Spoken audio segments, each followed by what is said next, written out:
So, yun yung... Okay, good evening mga ka-Race Turbo natin and Race G and E. So, ito tayo sa Team Estacio. So, ito, de-demo sa inyo kung paano mag no backlash bumper sa Toyota Race natin. So, maglalagay tayo ng Corsa horn. So, yung Corsa horn natin, ganyan kalaki. Yan. Laki to mga boss. So, yan. Snail horn siya. So, yan. Then, meron tayong relay, syempre. Then, meron tayo syempreng socket para sa relay. Meron din tayong fuse. So, 15 amps yung nilagay kong fuse dyan. So, ito yung mga kailangan. Syempre, may electrical tape din tayo. Then, may flexible tube para secure yung wire natin. Then, meron din tayong cable tie, test light, tsaka clamp para sa clip na ilalagay natin doon. So, ito yung ano natin, mga wires natin.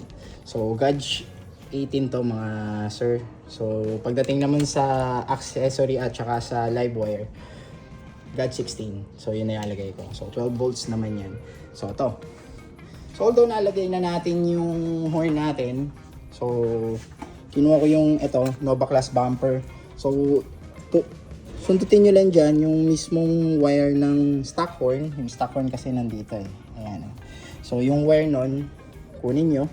Pagkakuha nyo nun, dugtungan nyo lang ng wire para magkaroon na kayo ng linya. Dito ko nilagay yung horn. Ayan. So, i-bend nyo lang ng konti. Okay na yan. Kailangan may play ha. Ayan, yung kagaya niya may play. Para solid. Ito, may play. So, yun. So, gumapang yan. Gumapang yan. Papunta ron. Ayan, papunta ron. Punta rito. Ayan. So, dito ko nilagay yung relay. Yung fuse para quick access siya, madali siyang makuha. So kung papalitan nyo ng battery, hindi rin may istorbo yung relay dahil foam lang to. Ayan o. So yung fuse, quick access din, makikita nyo. Ayan. Dito natin nilagay yan sa mismong battery. Ayan. So meron siyang abang na extra, so doon ko nilagay. And then yung ground, doon din. So yung clip, yan. So malinis ang wirings nyo para maiwasan yung short circuit. So ayan. So dito, dalawang ground para lumakas yung ground natin. Dito ko nilagay yung isang ground papunta roon sa battery para mas solid yung buga.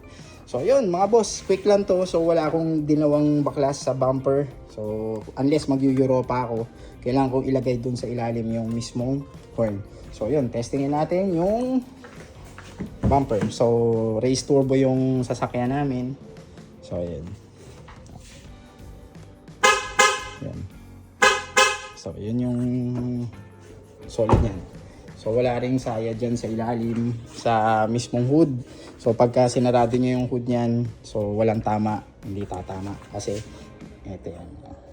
May ano nito. May support. Hanggang dyan lang yung hood. So, hindi tatama. So, sa mga walang baklas, bumper, na ayaw baklasin yung bumper, hindi lang yan.